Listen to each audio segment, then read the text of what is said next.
Welcome back to Property Deconstructed. I'm Pat Panetta from Tell Your Story Media and Mark Erichello from Master Advocates Real Estate Services.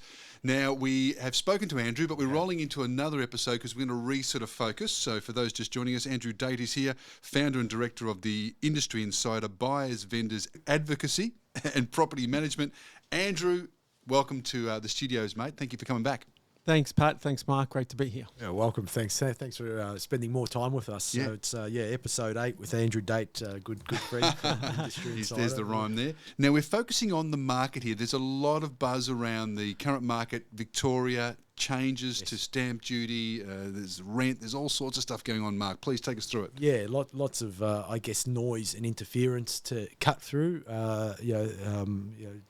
Well, we've got on the first Tuesday of each month, we've got the Reserve Bank decision on the cash interest rate. So that's always on everyone's mind each month. So that's a big decision coming up as well. And at the time of recording, it's looming. The next decision is not too far away. Correct. So we're not quite sure whether they'll do it or not. I know you have your thoughts on it, and Andrew does as well. But okay. And then Andrew, it'd be great to get Andrew's thoughts. And then we've also got Victorian state budget announcements recently. So regarding land tax and other matters, and it all has a small effect on the sentiment of some buyers or a certain group of the market. When Andrew would like to share some of your opinion on that, if we can expand. Yeah, it certainly does. And I think the word that you said, Mark, that stood out for me was noise. There's a lot of noise, and that noise leads to uncertainty.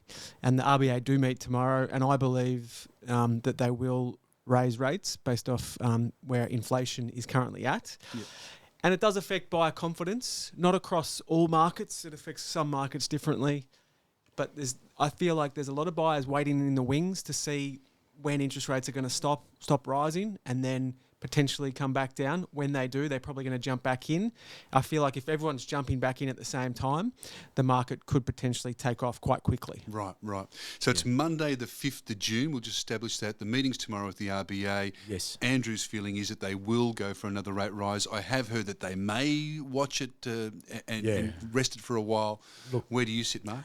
At the moment, I think a responsible decision would be to hold and wait and give it some time for people to adjust and get their advice and actually see how it rolls out into the market. Mm-hmm. Doesn't mean that's what's going to happen. There's been lots of decisions by the RBA that many don't agree with. I don't envy their job, but I'd say it's harder to pick than a broken nose that some good friends have actually referred to in the past with property.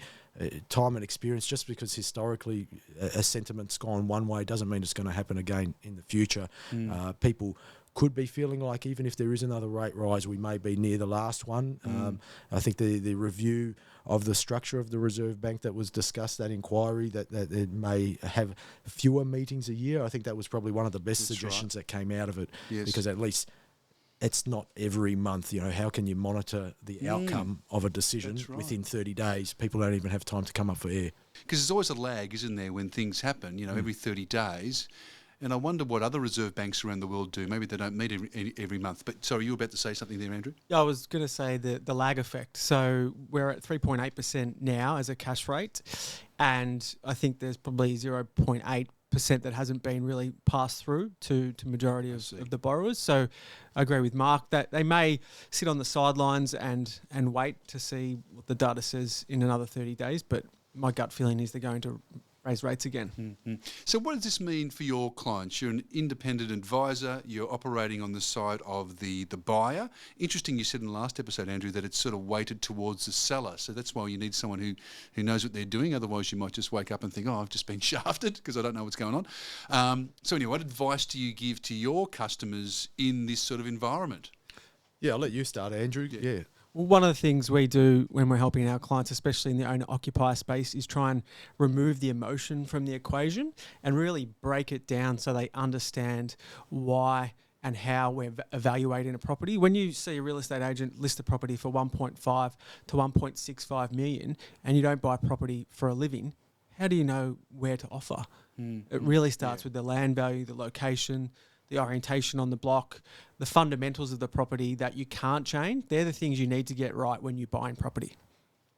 Yeah, and good point. When there aren't enough comparables, you're judging based on what properties you know work long term. Real estate's not a short game either, so you can assess the land and the actual asset or the building, quantify that and the potential, but long term, knowing the micro areas of a suburb, the types of properties that appeal and hold long term, that are a better long term investment is a smarter game rather than looking at changing your decision or reacting short term to sensational media or decisions by the people that we've trusted and voted into power. With regards to shifts in the market, I think that there still will be a percentage. We talked about a third before. A comment that Andrew was making about a third of the market under mortgages. You might want to elaborate on that as well. Yeah, across Australia, a third of the market rents, a third of the market own a home unencumbered, so outright, they've got no debt against the property, and then roughly a third of the market have a mortgage.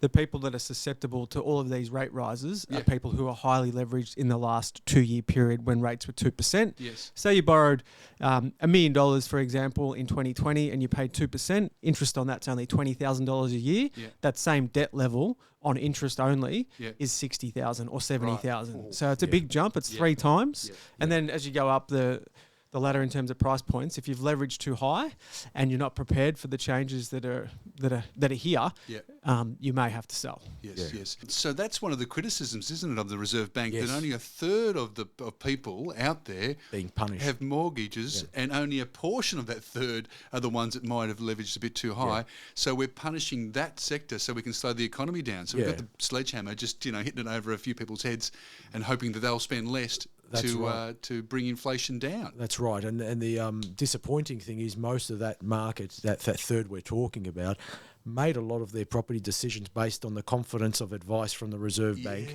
stating that it should remain on hold for a few years. Now, look, we always advise clients we should buy and hold for a long-term plan or a minimum of a decade for the right type of asset to see some maturity, see some return, some growth, add some value in between. Yeah. Right, if you're buying and you may be forced to sell in a market that's not prime or not ideal, then you're going to suffer if you're forced to sell within a few years. So they shouldn't have purchased really with that short term outlook. Like if there was risk, if there was change, you shouldn't trust everything the government states. Well, that's true. That's the thing, isn't it? So just because it was said, you need to, we're all adults, we need to make our own decisions, but you are influenced by what the boss of the Reserve Bank is. You are, definitely, and if they haven't got the experience, then you can see how they would have taken that advice as gospel when it's not definite. Yes. I'd heard that it was a bit of a throwaway statement from the boss, what's his name, Glenn Stevens? Yeah, that he sort of said it in passing that we'll keep the interest rates. I know it's yesterday's news, but that we won't move interest rates. But then it gained momentum in the media and everybody reported on it, and they never came out and sort of backed away from it. But it was a little bit of a throwaway statement. But am I making that up? Philip Lowe is the RBA. I think Sorry. Stevens was the previous guy. So, yeah. Like Mark said, you've really got to understand your own cash flow. Everyone's got different income levels. And if you've leveraged too high and you're not prepared, there's going to be a bit of pain. But if you're leveraged high and you've got money in an offset account, you're going to be able to weather the storm. Because I think the storm might only be here for 6-12 months because rates will have to come down to stimulate the economy because right now the economy is stalling. Yeah. Well, it might go backwards and we're in trouble. That's right. So it's a long-term game. So just off the back of that comment, you might get in now and find yourself a winner in 12 months, 24 months. Oh, potentially, yeah. Or like to take a little bit less risk, sometimes compromise a little bit still. If you've got your ideal suburbs that you want to live in, but sometimes you might look at compromising to the border suburbs or, maybe a little bit less land, but still acquire something that's other ways to, mitigate some risk as well long term where you're not forced to your limit, just because you can borrow that amount. Yes. When we talk about where the market's actually heading, a lot of this sentiment is going to do with the supply. So right now, I've never seen such record low supply across the board. Certain council areas are just so low for buyers to choose from. Right. And that supply has put a bit of a floor under the market. So the market, I believe, would have fallen further if we had an annualized normal rate of supply to the market. So if we do see supply increase dramatically, prices I think will go through a bit of a dead cat bounce or a false dawn, Yes. where the last 3 months the data is reflecting that we're starting to rise again. Right. But if we see an increased supply of listings, which may not happen, but if we do, then the market could head down again. Right, right, because there's more to choose from, so the prices sort of won't go up. Yeah. Yeah, so And the for- scarcity sort of rule there. And for certain sectors, like in our last episode, one of the reasons for low supply is that some vendors, if they don't have to sell and they don't think it's a great opportunity for price, they'll hold back. In affluent suburbs, you saw that even during COVID, and during lockdowns as well. Also, with regards to a lot of, or more than 50% of mortgages at the moment have come to their anniversary of their fixed rates. Yes. And between February to October, you're going to see possibly units, apartments, or people that can't hold the mortgages at 5-6%. They may flood the market first. So is that what you're saying, Andrew? The supply will go up In certain property types. with this change of from variable to fixed and all that. Yeah, the supply should increase, but again, it's not going to be a contagion effect. I think it's going to be a small percentage of the market that are affected, and it'll be those people that weren't prepared for the changes coming. Yep. Creating a disincentive to invest or rent in Victoria after the budget. Are they doing the property market a disservice by land tax and doing all this stuff that they're doing? Definitely, and we've discussed this a few times, Andrew and I, that you need to be incentivising the private market, property investors to bring in the supply, especially with the rate of migration. Yeah. People need to go somewhere, and if there's no choice, and the rental yields are going insane. What's the plan? So there needs to be more incentives in the long-term gain for the private market. Yeah, they'll have to live invest. somewhere. People have to live somewhere. I know the government say that they might do they might build government housing, but I think the private sector will cope with that better than some sort of airy-fairy idea from a government body, is sort of my feeling on that. Yeah, I think that, far behind with the supply for social and government housing, but they do need to invest more. But yeah, Andrew, if you had any points to share before we wrap up. Yeah, pre-2017, one of the incentives for investors was no stamp duty on brand new property. Yeah. If they brought that back in, there could be an appetite for investors to get back into the market. Yeah.